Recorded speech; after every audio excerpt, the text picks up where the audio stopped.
ये कहानी एक लड़के की है जो हिम्मत हार गया था और अपने जीवन से ही निराश हो गया था। वह आत्महत्या करना चाहता था, लेकिन तभी उसे एक संत मिले और संत ने उस लड़के की सोच बदल दी।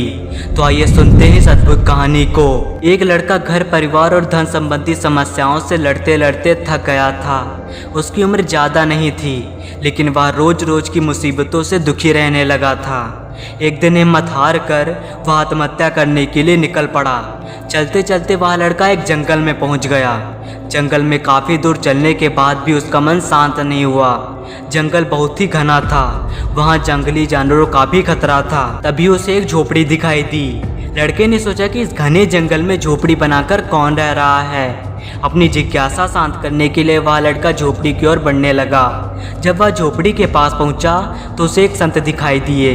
संत ध्यान की मुद्रा में बैठे थे और उनके चेहरे पर शांति और प्रसन्नता दिखाई दे रही थी। लड़का संत के पास ही बैठ गया। संत ने लड़के को देखा तो उसका परिचय पूछा। लड़के ने कहा कि वह जीवन से परेशान हो गया है और मरना चाहता है, इसलिए जंगल में आया हूँ ताकि किसी तरह से मैं अपना जीवन खत्म कर सकूँ। संत ने लड़के की बात सुनी और समझ गए कि कम उम्र में मिले तनाव के कारण ये बहुत ज़्यादा निराश हो गया है। उन्होंने लड़के से कहा कि तुम्हें निराशा से बचना चाहिए, समस्याएं तो आती जाती रहेंगी, समय एक सा नहीं रहता है। संत ने लड़के को समझाने के लिए कथा सुनानी शुरू की। संत बोले, एक छोटे बच्चे ने एक दिन अपने घर में एक बांस का और एक कैक्टस का पौधा अपने घर के आंगन में लगाया। उसका बागवानी का नया नया शौक था। बच्चा रोज दोनों पौधों की एक समान देखभाल करने लगा। रोज सुबह शाम पानी देता, धूप छांव में पौधों का ध्यान रखता। काफ़ी समय बीतने के बाद कैक्टस का पौधा तो पनप गया, लेकिन बांस के पौधे में कोई बदलाव नहीं दिख रहा था। बच्चा सोचता था कि कैक्टस तो पनप रहा है, लेकिन ये बांस के पौधे को क्या हो गया है। बच्चा रोज ये बात सोचता, लेकिन वह निराश नहीं हुआ और रोज दोनों पौधों की देखभाल करता रहा। थोड़ा और समय निकल गया, लेकिन कैक्टस की तुलना में बांस के पौधे में संतोषजनक प्रगति नहीं दिख रही थी।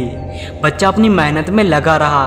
कुछ समय बीता। एक दिन बांस के पौधे में पनप आ गया और कुछ ही दिनों में बांस का पौधा कैक्टस से भी बड़ा हो गया। संत ने उस निराश लड़के से आगे कहा कि बांस का पौधा पहले तो अपनी जड़ें मजबूत कर रहा था, इसलिए उसे पनपने में समय लगा, लेकिन वह बच्चा अपनी कोशिशों में पीछे नहीं हटा, निराश नहीं हुआ। उस लड़के को संत की बताई गई सीख समझ में आ गई और उसने वादा किया कि वह कभी भी अपने अंदर गलत विचारों को आने नहीं देगा और हमेशा मुसीबतों से डटकर सामना करेगा। हमें भी अपने जीवन में दो बातें ध्यान रखनी चाहिए।